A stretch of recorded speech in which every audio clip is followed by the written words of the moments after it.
Well, hi, everybody. Great to see you. Well, kind of see you, but we are coming to you live today from our LoveWorks campus. And welcome to Link Up with LoveWorks and now our 38th episode, which we couldn't be more excited about today. And as you know, at LoveWorks, we do believe in the dreams in our students, and also too that you are never too young to be a dreamer, and you are never too old to get working on that dream. Michael, we're only 2 away from 40. How cool is that? That is very cool. I think in terms of amount of episodes, in regard to age, 40 could mean something else. Yeah, I don't think most people look forward to that one. But anyway, our hope with Link is that each week our special guest is going to connect with you wherever you find yourself today, and they're going to inspire you to become the best version of yourself for tomorrow. Absolutely. And we want to encourage you today, of course, after this episode and this live stream with our special guest, to check out on YouTube, if you haven't already, our previous 37 live streams. We'd love for you to subscribe. We've had the opportunity since March in our organization to be able to create this as an avenue for our middle school and our high school students. Of course, younger can watch. We would encourage parents to participate in that as well. The content you would find applicable if you happen to work for a business or own a business. But we've been really excited about the wide variety of special guests, dreamers and doers that we've had. So check it out on YouTube and see just our previous great interviews and life-giving content. If you'd like also to check out our podcast, it is just under LoveWorks Leadership, Dreamers and Doers. I'm not going to tell you like every other podcast does to give us a 5-star review. You can give us whatever kind of review you want, right, Carolyn? We will definitely take it as a learning experience to help to make it better. For sure. That brings us to our roll call time. And so if you are out there listening, watching, make sure you drop your name, where you're at inside the comments. Parents, we want to know who you are too, and answer this fun question of the day. So, question of the day is, would you rather go skydiving or bungee jumping? Michael? Could we articulate that question a little bit different? Sure. Because it's as if you're asking me to pick one or the other. I guess if I had to pick one, I would lean towards skydiving, but it would take a lot to get Michael in a plane to jump out of one. I think I'm in a pretty similar boat to you. I'm definitely not a adrenaline junkie, as they call them. I did one cliff jump, and I think that was good enough for me. I was like, now I know what you're talking about. That's it. Okay, I'm good. Not that I spend time watching these videos and scrolling on various social media platforms, but I have seen the occasional one or two that has gone wrong. So enough said, but definitely drop in the comment box which one you'd be more interested in wanting to do. We also have an opportunity now just to be able to set up just our format. And we call it Dreamers and Doers. And as I mentioned earlier, this is an opportunity for us to be able to sit down with a special guest and to be able to learn more, not just about them, but also to at least one dream story. And we're not going to stop there hearing about the story because it's great and it's exciting to hear what someone has achieved. But we also want to be honest and transparent with you that sometimes there can be difficulty and challenges along the way. And we hope after listening to this dreamer and doer interview that you are going to be encouraged to keep moving forward towards your big dream. For sure. And we've got another question today, but this one comes with a prize. And so this is our trivia question. First person who comments and answers it correctly is going to get a prize sent directly to your house. So the question is, what is the capital of Belize? What is the capital of Belize? So first person to give us the correct answer will get you a prize. Hopefully, Carolyn, there are lots of Google search. Well, hopefully we don't necessarily need Google for it, but there could be some Google searches happening right now. Well, Carolyn, I know I'm ready. You're ready. We've been excited since we started just this series of sitting down with some dreamers and doers that we really believe are some people that we would call reimagineers, that they have reimagined the trajectory of education. And we certainly have one of those today. You're going to get a chance to meet in just a minute our dreamer and doer. His name is Scott Martin. Dr. Scott Martin is a lifelong educator who has worked with students for over the past 20 years as a Young Life area director, teacher, coach, and school administrator. Dr. Martin has a bachelor's degree in theology, a master's in creative writing, and a PhD in moral school leadership. He presents at conferences around the world on topics pertaining to education, culture, and city transformation. He has led students on service leadership trips around the world that have included night snorkeling in Belize, backpacking in Colorado, horseback riding in Tuscany, and serving homeless in Italy, and living and working in several major inner cities across the United States. Dr. Martin works with many city planners, school leaders, and community organizers to reimagine institutions as places of moral health in pursuit of human and communal flourishing. He is also the founder and executive director of Odyssey Leadership Academy, a school where students pursue mindfulness, creativity, and scholarly inquiry to become architects of repair in their local communities and around the world. Hey, Scott, how are you? Man, I'm good. It is good to be here with you. I actually know the answer to the capital of Belize. I've been there. I will not say what it is, but it is. That was an interesting question. It's great to be with you guys. I've been a big fan of LoveWorks for a long, long time. Just believe in what you're doing and really excited to be a part of this. Just honored to be in this conversation.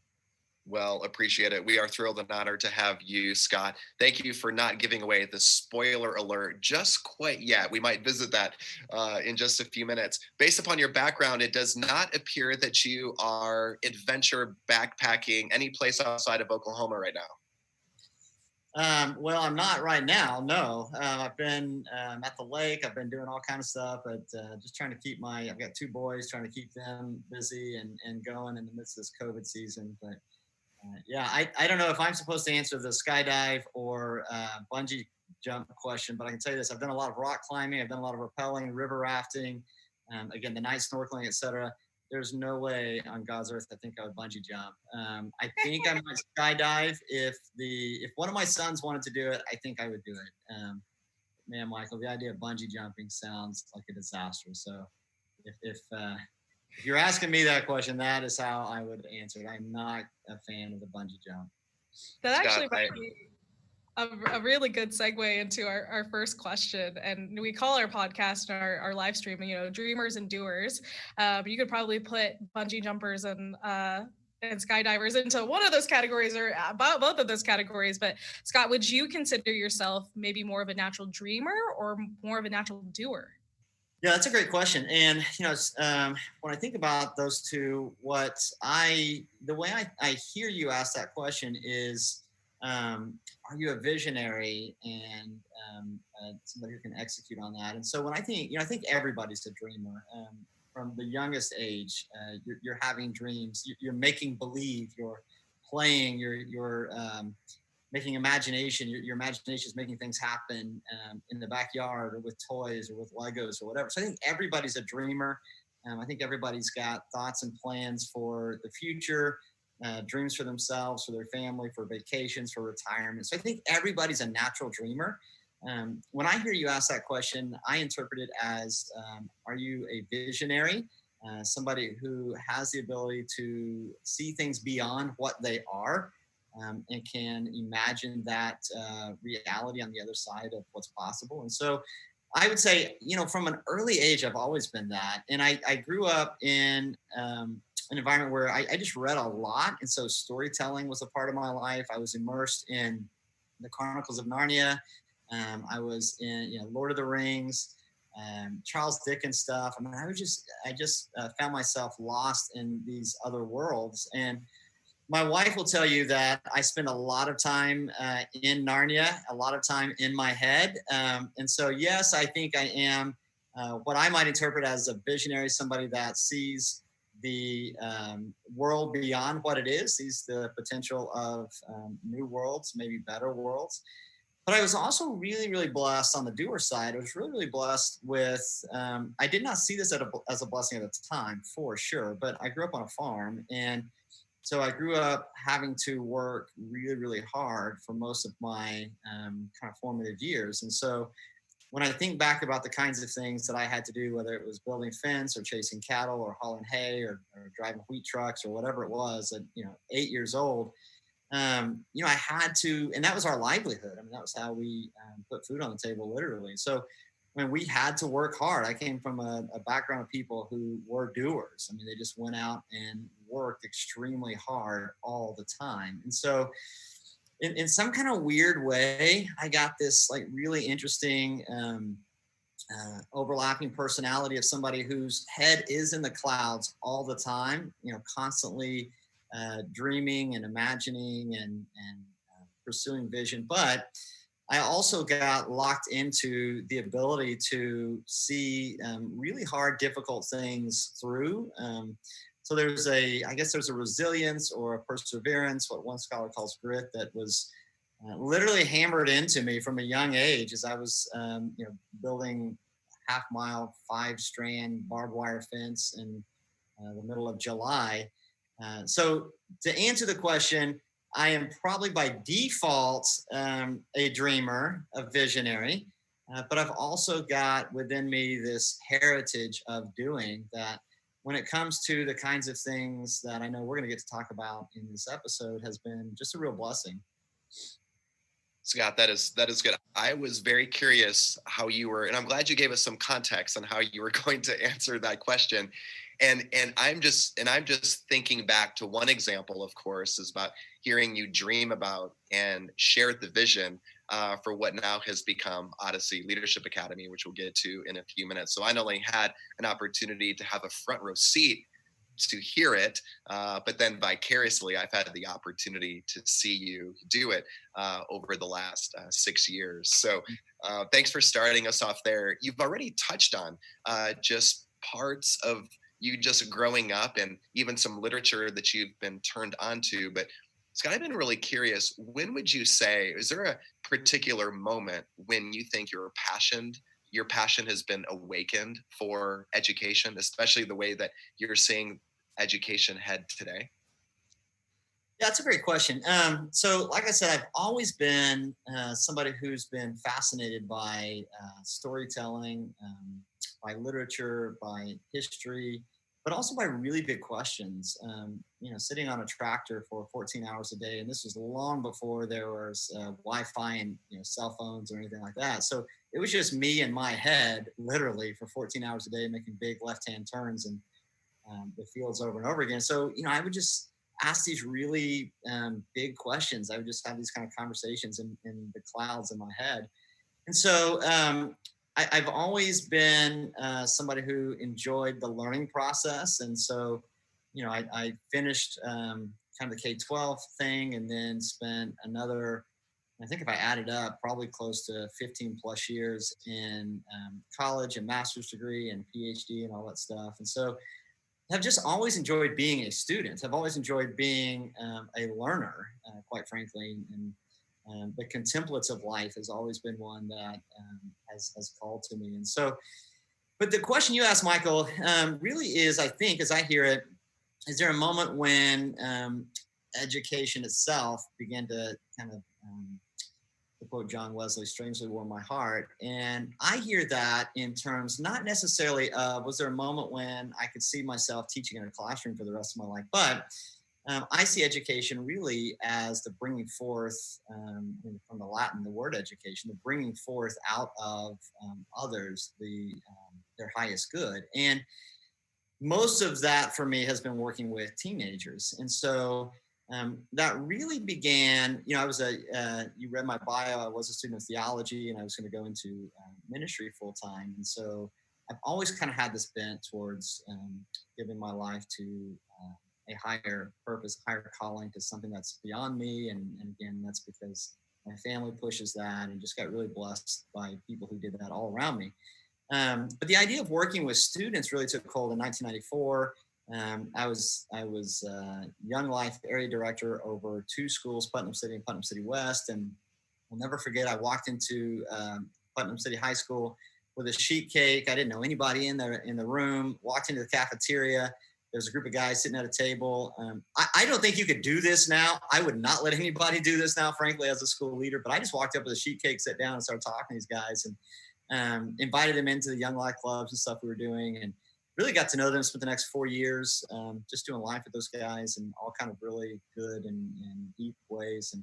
And so that was really, I think, when it kind of turned for me from, just kind of the life of the mind, maybe that was always something that interested me, to really helping others, helping especially teenagers, which is, adolescence is such a turbulent time. They're just incredible highs and really beautiful moments and really hard, dark, deep lows. And so I was exceptionally blessed with some people who were in my life in those seasons of my adolescence that honestly saved my life and probably kept me out of a ditch or jail or everything else. And so the ability to pay that forward and pay it back was really huge. So did that in 1994, and that really is what kind of started this journey for me of working with students. And it's looked, I've done coaching, I've coached basketball and tennis, I've done some student ministry stuff, obviously the teaching side of things, the education side of things. But it's always been about, how do I help this group of these human beings who are in this very tender time, this very fragile time in a lot of ways, emotionally and socially and intellectually, but also really rich, deep, good time. How do I help them navigate, essentially the years 12 to 18? That's kind of been the group I've worked with. How do I help them just become the best versions of themselves? I love that you guys said that. So the way I see it is, it's just been something I was raised to think about helping others and giving back. I was raised by an educator, somebody who was a school principal and later superintendent. So that's kind of in my DNA as well. But just got really blessed with family who bought into all that, and the right things kind of landed that way. So, well, Scott, thank you for sharing. Oh, sorry, Michael. No, you're good. Such good. So, Scott, I wanted to ask you just a follow-up on that, because as you were speaking and sharing towards the end, a couple of students that we work with here at LoveWorks came to mind. Individuals that, I've heard them say, like, I want to be a teacher, or I just want to help people. And so when you happen to have those conversations with students, and so that student that right now is listening, and they're like, that's me, Scott, you are describing me. What would you suggest that they do with that thought or that desire that they have in their hearts? I love that. I'm glad you asked that too, Michael, because here's the thing. So going back into my story a little bit, when I was about 13 years old, going through just the turbulence of adolescence in my own life, a mentor stepped in, a guy by the name of Randy Wheelingham, and he was several years, he was in college at the time, went to the same church, but just decided for whatever crazy reason to hang out with me. And like I said, changed my life forever. And you and I would not be talking if he hadn't done that. And so there's a host of people like that. And so what I would say to that, and to the student that you may be describing, who says, man, I love thinking, I love asking big questions. I love a particular area, whether it's math or literature or philosophy or history. But I really love the idea that I could give back and help people who have gone through what I have gone through. That's really at the heart of why I'm doing this. I would say run towards that with everything you have. I've spent, like I said, my entire professional life in one way or another working with students, and it has taken me all over the world, as you've mentioned there. It's taken me, again, from Belize to Colorado to Italy, but most importantly, it's given me the opportunity to be a lifelong learner. It's given me the opportunity to read the things that I want to read, to study the things I want to study, to explore new fields that were foreign to me, that I hadn't explored before, because I was reading alongside and learning alongside students. But absolutely most importantly, it has given me the opportunity to know that the work that I have chosen to do with my life, you only get one life, right? I mean, one precious life.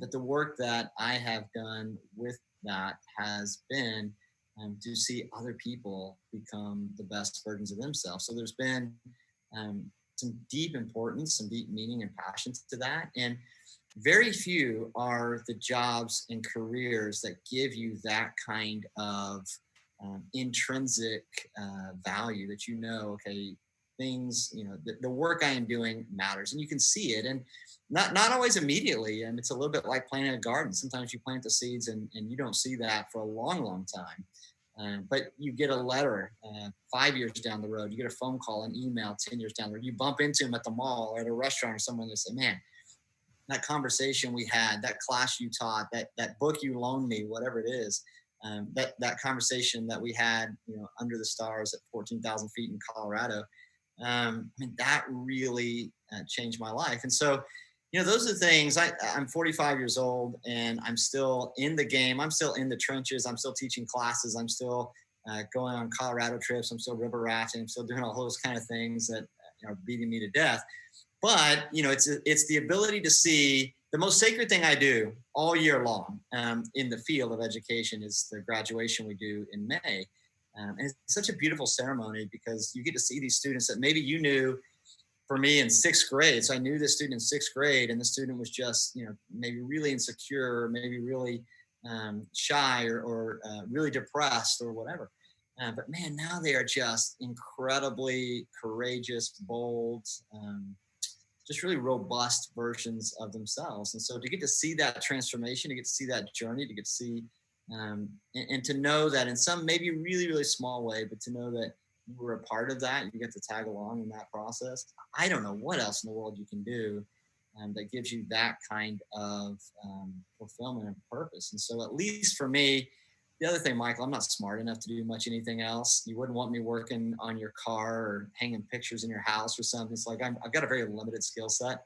But just to know that, like, man, what I have done over the course of the 25 plus years of my professional life has had an impact, and maybe even just in a small way made a difference in individuals' lives. What else could you give your life to that has that kind of meaning? So yeah, I would say to that student, run towards it. It is going to beat you to death. It is going to break your heart. It's going to exhaust you. It's going to be wearisome. But man, when you go to bed at night, you know that your day mattered. And I just think that's such a special, and I think it's a really rare thing. So I would say embrace that, what I would call calling, embrace that calling to give your life away to something much, much bigger than you. Well, that was very nourishing for even me to hear of chasing that calling. And I really hope that people just tune into that and really hear that, because I think that voice is there in their head. They just have to follow it. Yeah. Yeah, and I would say too the other thing, there's a lot of ways to pursue meaning, and you can pursue meaning in profitable ways, and we all know education, at least schooling, is not going to be the most profitable way to pursue your life, to spend your life.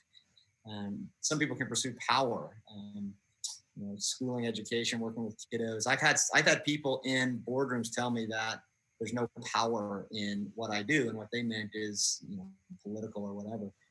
There's ways to pursue pleasure, but I just think if you're going to pursue purpose, which you may have caught the alliteration there, right? You can pursue profit, power, pleasure, but if you're going to pursue purpose, giving your life away on behalf of others really is one of those rare and special opportunities you got. So you're not going to become super wealthy. You're probably not going to become rich and famous after it, but you will, like I say, you'll go to bed at the end of every day exhausted, beat to death, but you'll know that, man, the work is good. It's capital G good. And I don't know what else you could do that you're going to spend your one life doing. So Well, I like that you are reimagining what success looks like and fulfillment looks like in our lives, but you've also reimagined what education looks like. And so could you tell us just how that led to the birth of Odyssey Leadership? Yeah, so again, I've been doing this for a long, long time, and I am a product of what I will call traditional schooling. And traditional schooling can happen in a wide variety of ways. So it could be public school, it can be private school, it can be faith-based school, it can be homeschool, college, university, but it typically goes something like this. And it's typically asked by a student, well, why do I need to learn this on a given lesson or assignment? Well, it's going to be for the test on Friday. Well, why does the test on Friday matter? Well, because of the grade. Well, why does the grade matter? So that you can graduate. And why does that matter? So you can go to college, so that you can get a degree, so you can get a job, so you can make money, so you can buy stuff. And at the end of all that, long, arduous road, most of which I might humbly suggest doesn't connect to purpose or passion or meaning. You're going to find at the end of the day, somewhere out there in the distant future, this special place we call happiness. And yet along the way, what I saw in that narrative, which I think is a highly consumptive narrative, what I saw in that were students who were highly stressed out, very anxious, which led to depression, which led to things like eating disorders and cutting and addiction. I saw a lot of fatherlessness. I saw abandonment, abuse, neglect, and just the emotional trauma that comes in, like I said, those adolescent years. And what I experienced in my journey through traditional schooling, both as a student and then as an educator, is that there's very little place for students to walk that out in what we call kind of the school system. And so, they had to go 7 classes a day, 45, 50 minutes a class period. They're running all over the place. They're trying to keep math, science, English, history, band, art, etc., all in their head all the time. 5-minute passing periods, 25-minute lunch. It was just a very frenetic, very frantic, very hectic day. And it didn't seem to make for a healthy, holistic, whole human being. The elders in the community, the teachers, were frazzled and disheveled based upon what was asked of them. The administrators were frazzled and disheveled based upon what was asked. It just seemed like the entire system, top to bottom, was chewing people up and spitting them out in ways that I just felt were really tragic and traumatic. And so, as a dreamer, I'm sitting around asking these questions. Well, does it have to be this way? Is this the only way that we can think about doing schooling? And so at the same time, I'm doing my doctoral work and asking those questions in doctoral classrooms and reading just really great stuff by Henry Giroux and Paulo Freire and Jane Roland Martin and Nell Noddings, and wrestling with just these questions writ large. And so, as people are wont to do, as I'm sure everybody in every job does, I'm sure you guys do this again. Man, if I were Michael Hirsch in charge of Bloodworks, here's what I would do. So I'm sitting there thinking, okay, if I were to imagine a classroom setting, if I were to imagine schooling, if I were to shake the Etch-a-Sketch and reimagine it, and I change the North Star, if the North Star, as I articulated, it really is happiness is found in consumption, which I think we all realize isn't real happiness at the end of the day. But if I were to reimagine the North Star of schooling as human flourishing, human and communal flourishing. So, how do I flourish? But then how do I pour back into the flourishing of my communities, my home, my neighborhood, my city, my country, etc.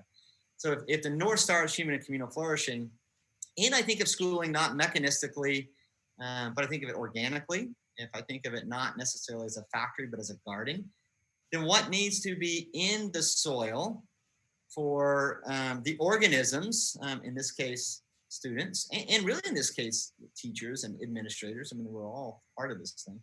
If I think of the school not as a brick and mortar schoolhouse, again, where people are kind of being funneled in and out of the systems as cogs, but if I thought about it, kindergarten, the child garden, if I thought about it as a garden, if I think about it holistically and organically, what needs to be in the soil for that human and communal flourishing to take place, and then what needs to be taken out of the soil, frankly.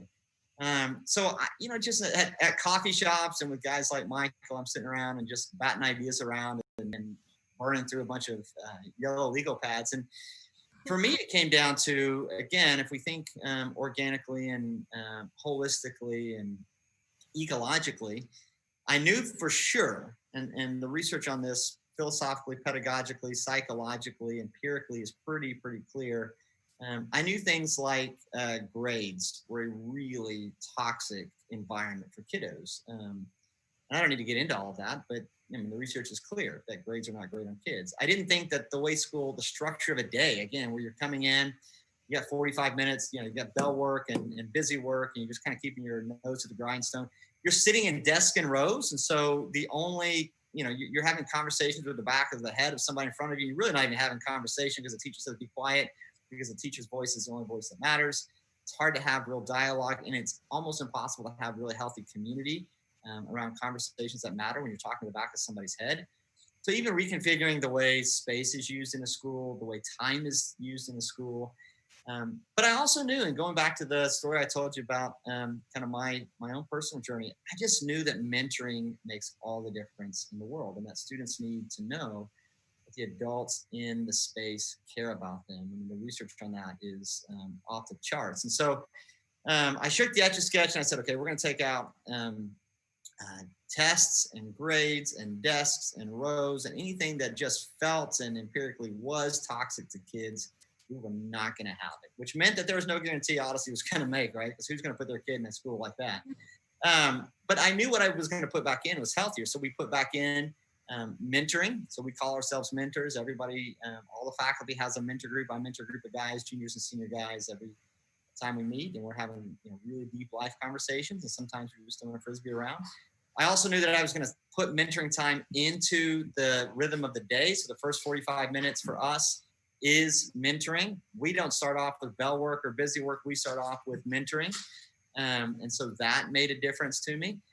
Our classes are 2 hours long. And so I knew that hold on just a second, I got a kiddo.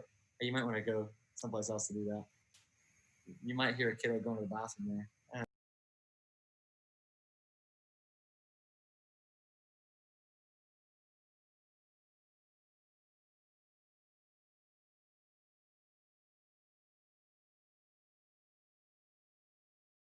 Conversations and courses don't matter. You're just reading the story to answer the 10 questions at the back of the book so that you can get the grade and move on. You're memorizing a bunch of stuff to regurgitate it out so you wipe your mind clean to get to something else, to memorize and wipe clean, and you're not really holding on to anything. So for us, academically, we wanted to make sure that the conversations we were having in courses really mattered. We never wanted a kid to ask the question, why does this matter? That's at the very beginning of every class. So we have classes like racial reconstruction, reconciliation, racial reconciliation. We have courses on the female voice. We have courses on ecology. We have courses on nutrition. We have a course on Einstein's ethics. We have courses on the Faustian bargain. We have courses on myth making. We have courses on Tolkien. We have a course on Mother Teresa. So we're, the ethics of artificial intelligence. We're asking these really deep, really valuable, really important questions right off the bat. I mean, our courses are shaped by these questions, and then we invite students into that. I mean, we say everybody at the table has a voice and a space and a place to jump in. So we kind of set the playground up, if you will, but we let the students run with that. And so, they're doing really beautiful work, both scholastically, intellectually, but also artistically. They're writing original music. They're doing art pieces. They're creating original welding pieces. They're doing spoken words. They're sewing quilts. I mean, they're just doing really, really beautiful celebrations of learning. And so all of that. And then we're doing things like service in our city. So, of course, with COVID, we're not able to do that. But traditionally, we're able to go. We work at an animal rescue shelter, at a senior citizens home. We work with a local homeless day shelter. We work with some city beautification stuff. We plant urban gardens in local elementary schools. So once a week for 2.5 hours a day, the entire community is out somewhere serving our city. That is a major component of what we do. So I can go on and on and on about all that, but I know we probably don't have 6 hours of a podcast. So does that help answer the question? Well, we may not have 6 hours in the podcast, but if you have 5.5 hours after the podcast, we'd be more than happy to listen to all that you have to share. Scott, as you're speaking and you're articulating and casting this vision, I'm thinking to myself all over again, I wish something like this had existed when I was in school. I'm sure with some family members watching this, family members got to be thinking and nodding to themselves and thinking, you were describing, Scott, that mental state, of where people are. And that was me in school, or currently, like, that's my son and daughter. So I'd imagine you have them leaning in right now, or perhaps even the business professional that's thinking to him or herself, well, how can I get involved in this? Scott, you used the analogy of an Etch-a-Sketch. I'd love to give you a dry erase board with as many different expo colored markers as you'd like. And I just want to lift up the hood for a moment of Leadership Odyssey, of Odyssey Leadership. And, you use even different terminology. You're mentioning how, you don't call teachers teachers, but you call them mentors. On your website, you can shadow and then you can apply. So is there anything else that you would like to point out, just about Odyssey that distinguishes, your effort and what's happening, just with your program and with students? And then also too, if you had to point to just maybe one or two of your values, the backbone of Odyssey, what would you describe, as being, I know they're all important, but if you had to, pick just maybe one or two, like these are the ones, this is what we're about.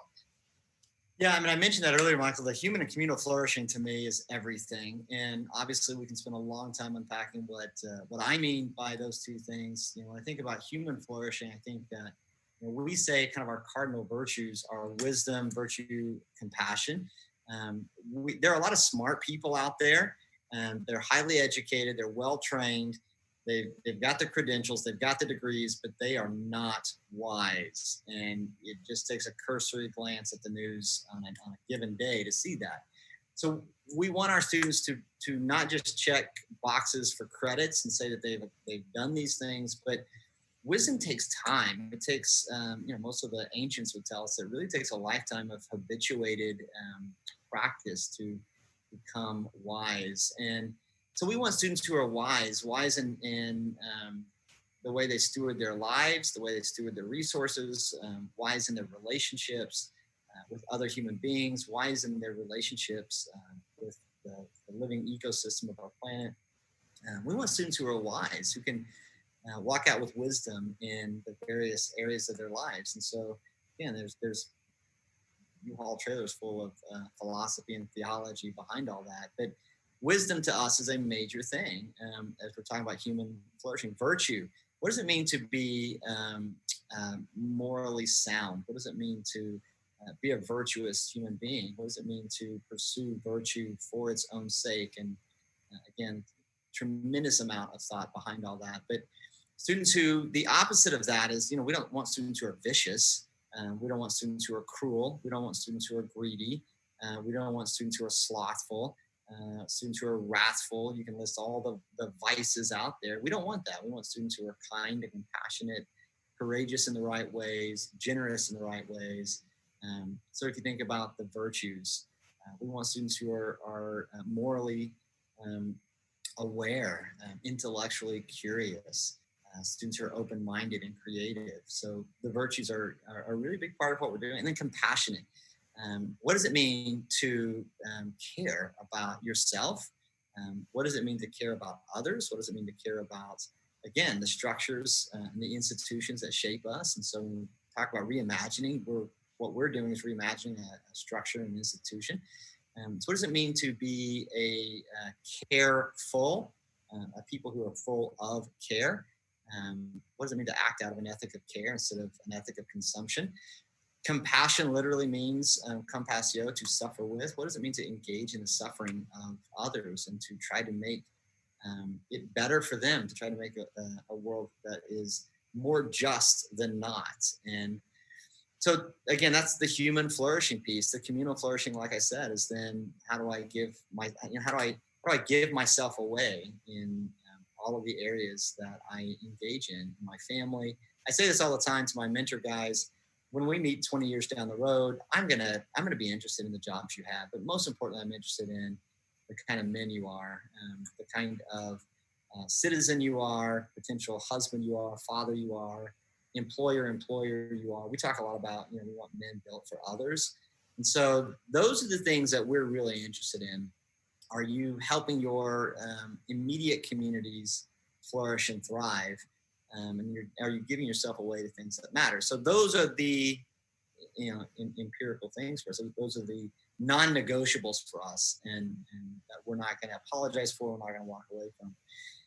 You asked the first question that you asked is, what are the things that maybe I'd want people to think about when they think about Odyssey? We're a place that the whole human being can engage in what makes them come alive. So I'll just give a couple examples. We have again, COVID has disrupted all of this, but in a traditional year, we had an 8th grader who is passionate about coffee and just knows everything there is to know about coffee. And so we do something called the Voyage program, where 2 afternoons a week, instead of taking an elective with us, they can go learn from the city. And so this young man spent time in a voyage program with some of our local coffee shops around the downtown Oklahoma City area, learned everything about the business, but also learned about coffee roasting and latte art and the whole thing. And then opened up a coffee shop in our school, called it Cafe Virtue, and made Americanos and cappuccinos and all kind of great stuff for us. And so we had another ninth grader. You talk about a podcast, Michael. We had another ninth grader who has his own filmmaking business. And so he taught a filmmaking elective for us. He's the one that runs all the podcast stuff for us, does all our videography. So we are literally about how do we set students free to dream? How do we set them free to do the things they want to do right now? They don't have to wait till they're in their 30s or 40s if they want to open up a coffee shop, start a filmmaking business. We have people who are serving in all kinds of areas in our city with different organizations, different ministries in our community. And so we really try to find a way to help students. We have students who are just beautiful spoken word artists, and they've performed and won awards at places all over. We have poets, we have artists, we have welders, we have sculptors. So we're really about how do we help? The best metaphor I can give you is this.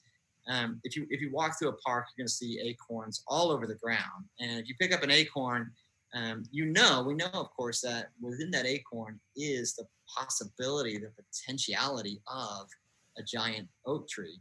And so obviously the soil and the ecosystem has to be right for that to happen. The soil has to be right. The rain has to be right. The nutrients have to be right. We're trying to get the ecosystem right so that every acorn can become the oak tree that is inside of them. No matter what that looks like, it's going to look wildly different. So we realize that we are trees in the story before us, and that is really what we're going after. So I would say mentoring is huge for us. That's how it happens. Our academics are as rigorous, I would argue, as any graduate school anywhere in terms of what we're asking students to engage in intellectually. We'll also, of course, provide a high level of support with that. Our opportunities for creativity are off the charts. Our students have built tiny homes. We have a lady who's living in a tiny home in Odessa, Texas now that our students built out of a math class. Our students have done artwork that got them full ride scholarships to some of the greatest art schools in the country. So it's just what is it that particular student, what is helping them find their passion, their purpose, their meaning, and then setting them loose. We have a student who's a senior this year, would have never called himself an artist in his freshman or sophomore year, but got into welding and has done just some beautiful welding pieces. You can see examples of that on the website, and is now really wanting to make welding his profession of choice beyond Odyssey. So those are the stories we love to see. We love to see the stories of transformation, the stories of creativity, the stories of a student who is doing just really beautiful work, whether it's at the college or university level, whether it's taking gap years and studying in Switzerland, whether it's serving in orphanages in the Himalayas, working with Serve Seattle out on the West Coast, whether it's starting businesses here, whatever that looks like. We just want to help students tell the best, most beautiful story with their lives possible. It sounds like the dream, like literally the dream that you guys are living out. I think it's how students, honestly wish school happened. It's like, you definitely get high school graduates and even beyond that asking, when am I going to learn this? Or like, when am I going to need this? And so you have students that are already experiencing real life. So I think that's amazing. Yeah. So it sounds like Odyssey Leadership is, of course, in the future of learning already. But what would you say is in the future for potentially Odyssey, but maybe for learning overall?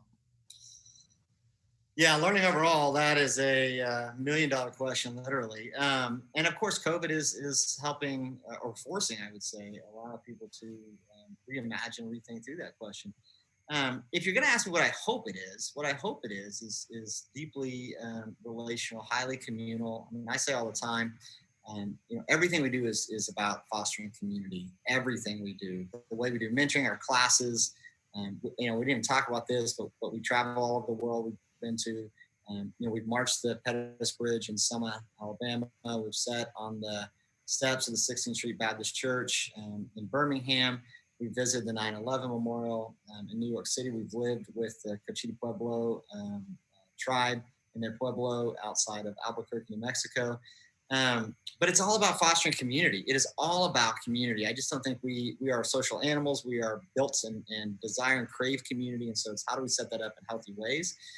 So I know COVID's got us in this area now where like community is the hard thing. And, we've got social distance and mask and quarantine and all that. So it's a brand new deal for us. But if you were to ask me beyond COVID, post-COVID, outside of COVID, I would say I would hope schools would reimagine their infrastructure, reimagine time, reimagine kind of the way they do things so that deep community can happen. I just don't think 7 classes a day for 45 minutes running all over the place, spending very, very little time with the elders in the building in significant ways. I just don't think that's healthy. I don't think it's healthy for the adolescent brain, for the adolescent psyche, the adolescent soul. And so I would say my hope moving forward was that, I always say this, I think there's very little excuse for a school not to have a robust mentoring program. And I'm not talking about, Wednesday morning check-in and advisory time for 20. I'm talking dedicated time daily. We do it 45 minutes, dedicated time in mentoring. If you're not doing that, you're not educating. I will just say that. You might be schooling. You can call yourself a school, and I can be okay with that. But I am not going to say that I just can't imagine that you're doing any educating if you're not doing that. So it can be done. It would take some vision and some doing. We talked about that at the beginning. It takes some dreaming and doing, but it can be done in any school, anywhere, anytime, public, private, faith-based, homeschool, college.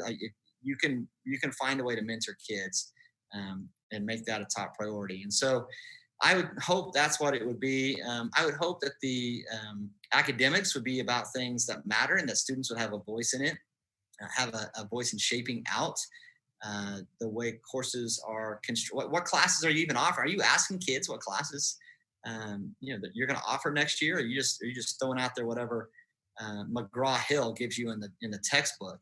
If you're not asking kids, then again, how much education is going on? I don't know.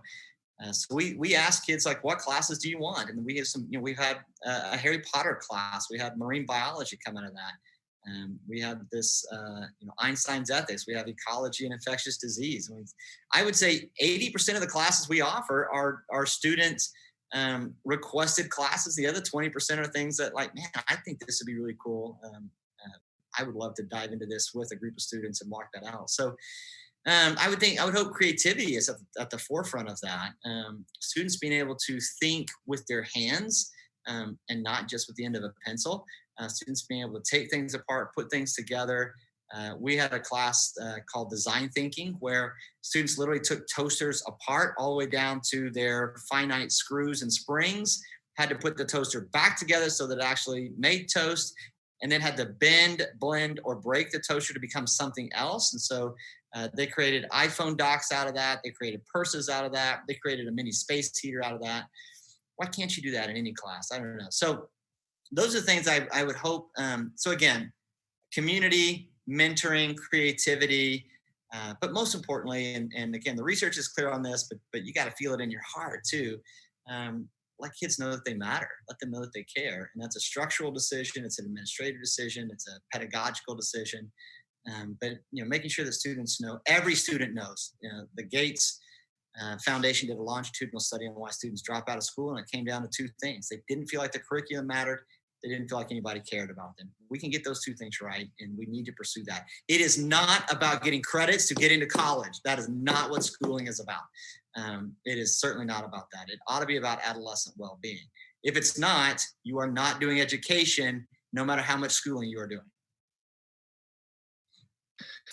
Scott, I feel like we have you on the edge of your seat, that you're getting ready to step into the next. Dial it back is what you're saying. So powerful, so good, and true. We want, with this next question, you to potentially to take off the hat of Odyssey Leadership, or maybe not. Perhaps you want to share a big dream with Odyssey Leadership. But is there something, a big dream right now that you are currently working on, or that you have on your mind that you could share with us today? Sure. I'll keep the hat on and take it off. Keeping it on, we would love to reimagine what the educational trajectory could look like up and down. What might it look like so right now we're 6th through 12th grade. What might it look like to reimagine all of this in the elementary space? That's always been on the heart. But also, is there a way to reimagine the kind of beyond piece? Whether it's college or gap year or whatever you want to call it, is there a space there for young adults to continue this intellectual journey, this journey of service and community? And again, to reimagine that space of going and paying or getting in debt, really taking out major loans to pay $40,000, $50,000 a year, again, to just check boxes to maybe engage in things that aren't terribly healthy. And so is there a way to reimagine and continue to offer that mentoring, that engaged academic experience, that service to community beyond what we're doing now? So to kind of expand the entire academic journey from your earliest days all the way up into young adulthood. And so I would say that. My other thing that I'm kind of kicking around is, I told you I grew up on a farm, so I've got a little bit of farmland kind of out in the Kingfisher area, and kicking around the idea of building a reading cabin out there, writing cabin out there, to just go sit on the front porch and watch the deer kind of meander by and listen to the crickets chirp, but a place to do some reading and writing and soul searching. So just kind of playing with that idea. I don't know. We'll see what comes of it. Well, it sounds like a great dream. And I hope it comes true. We want to bring this back. And of course, we have some middle school students, some high school students that are listening. And so we wanted to ask you, if you could talk to your middle school self, what is a piece of advice that you would want to share with them? Amen. I love that question. I get a chance to talk to a middle schooler every day about that. Well, he's actually a high schooler now. My son was in middle school until this year. Now he's in 9th grade. But so I would say this: be patient with yourself. You are, as a middle schooler, we all are, but as a middle schooler, I would say in that, that 12, that high school range, that really, let's drop it down to that 10 to 16 to 18 year range. Man, you are an absolute work in progress.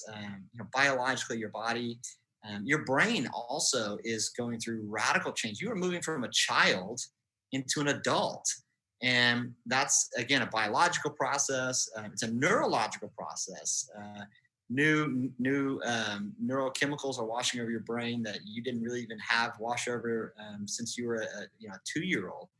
Oxytocin, serotonin, etc. Like new things are happening. Old ways of thinking and doing things as a kiddo are no longer there. And so you're kind of stepping into this new world, and it creates all kinds of emotional roller coasters, highs and lows.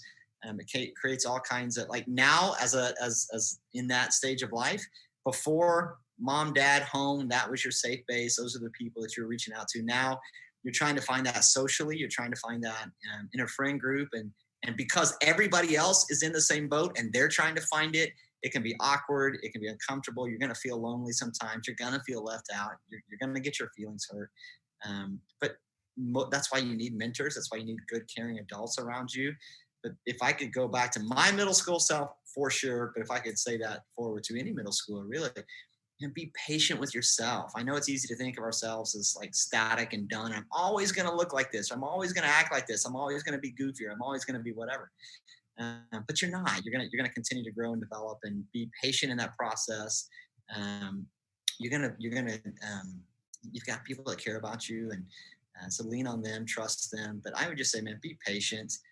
Give yourself space and time to make it through this era of life, so that you get into your high school self, and then your young adult self, and then your adult self, and you'll look back and see just what a beautiful time this was, as crazy and goofy as it is. But I would just say, man, be patient with yourself.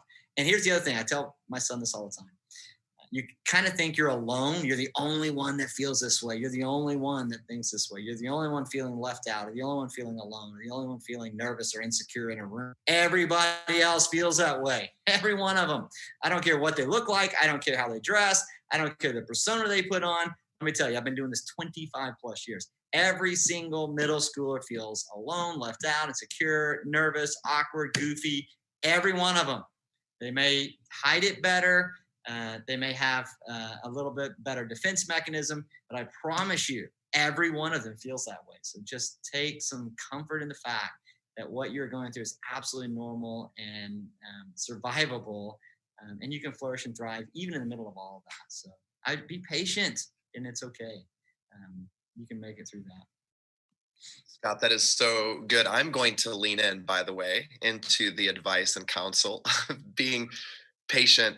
I hope students that are listening, by even them just knowing that they're not alone, what they're experiencing and feeling is not uncommon. I hope that they lift their chin up just a little bit higher as a result of what you in a life-giving way spoke into them. Scott, Can I say this real quick? Sure. Listen, there is no middle school, right? Listening to this, who was as goofy as I was in middle school. My mother can send you a picture of me. I kid you not. This is way back in the old days.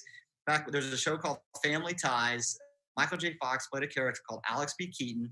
He went to school every day in a shirt and tie, carrying a briefcase. My first day of sixth grade. Now imagine doing this. My first day of sixth grade, I showed up to school, pink shirt, pink tie, suspenders, briefcase. Nobody is doing that. You with me? So no middle schooler is as goofy or awkward as I was. Somehow I made it through, again, thankfully with mentors who saw past all that and bought into the good and the truth that was in me and that could be. But I promise you, there is no middle schooler that is as awkward as I was at that time. So you're all ahead of me. That is my word to you. You are all way cooler than I ever was in middle school, for sure. Well, and if you are willing to showcase it, perhaps for our Dreamer and Doer podcast graphic image of Dr. Scott Martin, we can do a throwback to your middle school picture, Scott. My mom's got it. I know. She holds on to that thing to remind me of what I once was. And like I say, when you middle schoolers see this, you're going to say, oh, at least I'm not that guy. And you'll feel a lot better about yourself. So if you just need to tape it up to the mirror or whatever, I mean, it is as bad as seventh grade. It's a seventh grade yearbook picture. This is what I wore to my seventh grade yearbook picture. Pink shirt, pink paisley tie, pink suspenders, briefcase. You're way ahead of the game. Trust me.